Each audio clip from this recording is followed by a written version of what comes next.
rested and he set it apart.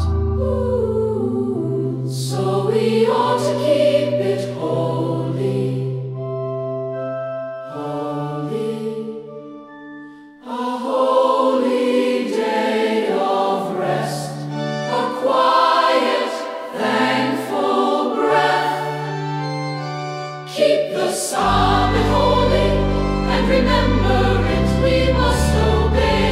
Keep the Sabbath holy, keep the Sabbath holy, and remember it.